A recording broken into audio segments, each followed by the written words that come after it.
Magandang umaga mga kahuan, narito na ating ulat panahon ngayong araw sa Pilipinas.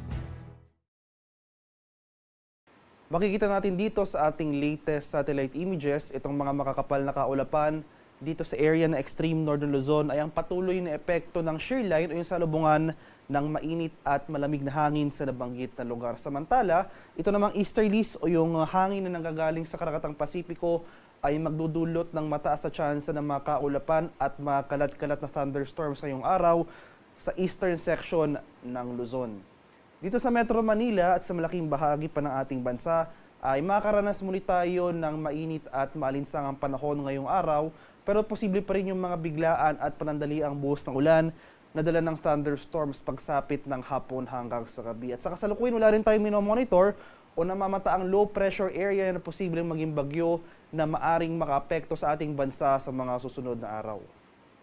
At para naman sa magiging lagay ng ating panahon ngayong araw dito sa Luzon, dahil sa epekto ng shear line, nasahan natin itong mga kaulapan na may mga kalat-kalat na pag-ulan, pakulog at pagkidlat sa bahagi ng Batanes at Cagayan, kabila na dyan ang Babuyan Islands. At dahil naman sa easterlies, ito yung mainit na hangin galing sa Karakatang Pasipiko, makakaranas rin tayo ng mataas na tsansa ng mga pag-ulan ngayong araw sa bahagi ng Isabela, Aurora, pati na rin dito sa lalawigan ng Quezon.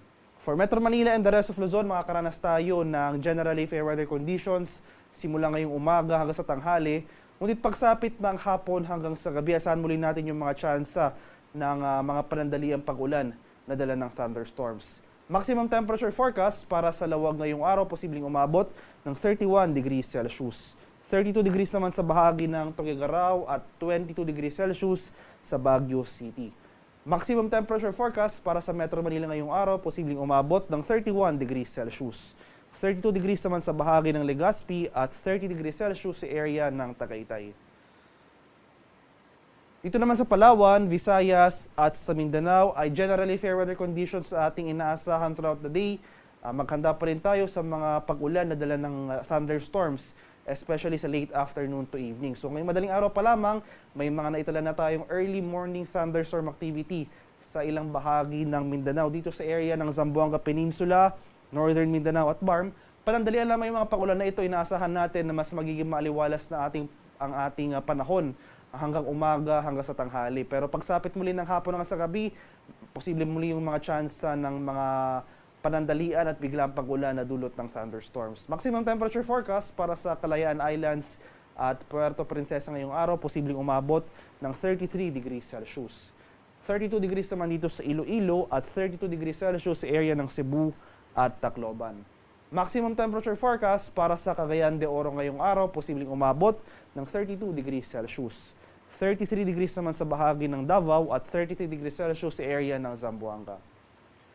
At sa kasalukuyan, sa kalagayan ng ating karagatan, walang gale warning na nakataas, anong baybay na ating kapuluan at banayad hanggang sa tamtamang pag-alon na ating inaasahan sa malaking bahagi ng ating bansa. Gayunpaman, iba yung pag-iingat pa rin sa ating mga kababayan na maglalayag sapagkat kung meron tayong offshore thunderstorm activity, ito yung mga pag-ulan sa ating mga dagat baybayin, asahan natin ang mga malalakas na hangin, kaakibat nito ang bahagyang pagtaas ng ating mga alon. At ang haring araw dito sa Kamilaan ay sisikat mamayang 5:47 ng umaga at lulubog naman mamaya sa kadapta 5:38 ng hapon.